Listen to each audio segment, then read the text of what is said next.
All right. So, charge what you are worth, not what others think you are worth. So, this is a topic for dojo owners or karate senseis or martial arts in general. A lot of people don't believe in charging fees that they feel may be expensive. So, I'm just going to keep this one layman. Does Mercedes-Benz have a shortage of clientele versus, say, a lower end car like Kia or Hyundai or Daihatsu or Lada, the Russian car? A lot of people don't know what that is. Or Fiat. Low end cars that are economic level have just as many clients as, say, Mercedes, BMW, and, Tesla. Or any other luxury car. But why are those cars more expensive than the lower end cars? And how do they maintain just as many customers and clients and purchase buyers as, say, the low end cars? Neither of them really struggle. I mean, you see just as many Toyota Corollas and Honda Accords as you do maybe a Mercedes or BMW on an average, maybe depending on where you go, but worldwide scheme of things, the Mercedes doesn't have a problem selling Mercedes-Benz. Bentley doesn't have a problem selling Bentleys either. Every level of clientele is available. So when it comes to karate or martial arts dojo, and when I say dojo, not community center, I don't count that as a dojo personally. I count that as a space somebody's practicing. A dojo has a culture, an image, an identity, a location, a fixed location. It has an interior, it has amenities, it has equipment, it has many, many things that make it a dojo. So,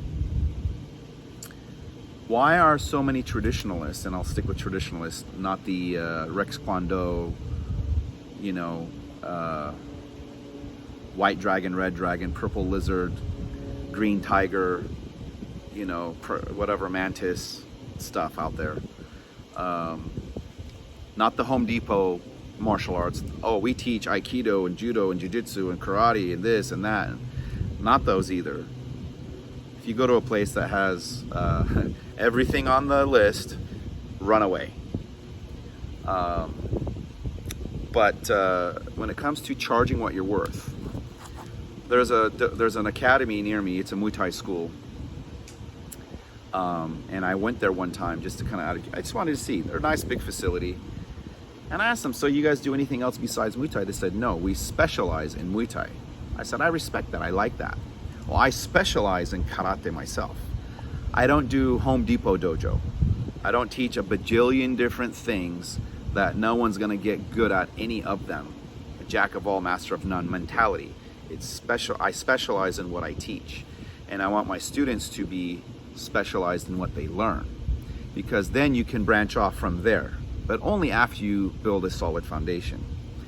And to be specialized means you have to have expertise, and you have to have experience, and you have to have knowledge and how to deliver it. And what takes me 5 minutes today to teach you took 20 to 30 years on how to deliver that message to you, for you to learn it in 10, 15 minutes, for you to go practice that skill.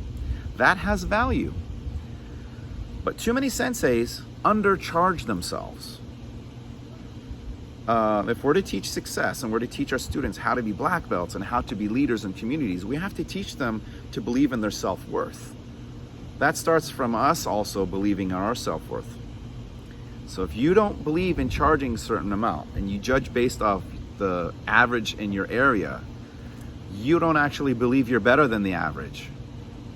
So say if there's a school that charges $100 a month, I charge $250 a month. Maybe in the next couple years it'll be $275 or even $300. It just depends on the demand and the needs and all that. Why are you not better than that $100 school down the street? Why is the $100 school cheaper, and why are you higher in price? You get what you pay for, right? Our motto is quality over quantity.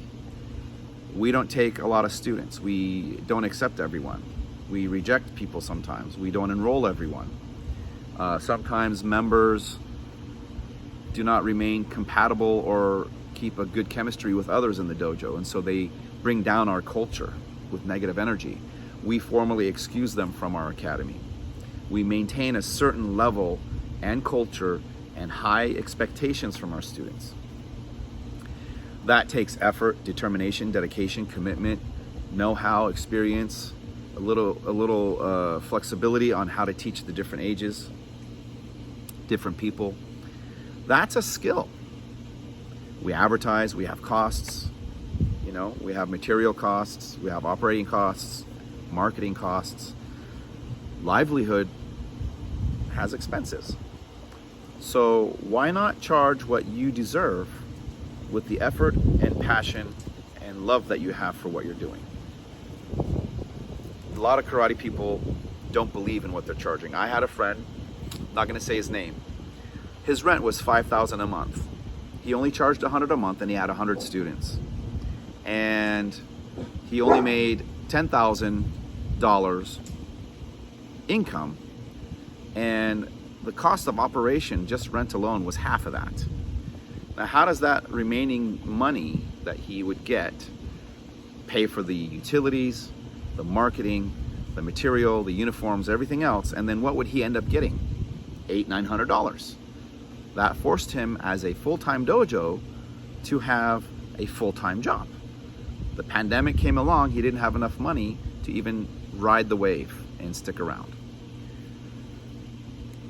I'm very sad for that, because this guy is amazing. An amazing martial artist. But there's too many people that sank the ship because of circumstances and they didn't charge enough.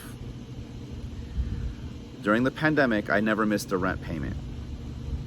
I used to charge $50 a month in 2001. I charged $250 in 2020. There's a reason I charge that. There's a reason I do everything. I'll do another video on how I survived the pandemic. But we have to start with charging what we're worth. Believe in what you do, offer amazing training, be likable, have a unique service and something that is marketable, have a brand, but charge what you're worth. Don't undercharge you. Believe in yourself is the first thing we tell a white belt. We have to believe in ourselves as senseis if we want to get paid what we're worth. There's a lot of people that do a lot of illegitimate professions and get paid so much money. I mean, there's people dancing all over social media on TikTok and YouTube and whatever, and they get hundreds of thousands of dollars for dancing for 1 minute on the screen. And I'm like, wow, this is what the world has come to. And we karate instructors, martial arts instructors, are teaching respect and etiquette and integrity and believe in yourself and confidence. And why should we not make a sustainable living running our dojo? Lots of things we could do, but we choose to do something that's not only valuable, but it's very challenging, and it takes a special kind of person to have the patience to deal with so many different challenges that students bring to the table. In my opinion, all teachers, school teachers, are underpaid. Martial artists are underpaid. Teachers are everything. School teachers and martial artists are the same. They're just different ways of delivering knowledge, but they're underpaid. Charge what you're worth, make it happen. Don't undercharge yourself. Believe in what you're doing. Everybody else will believe in what you're doing too.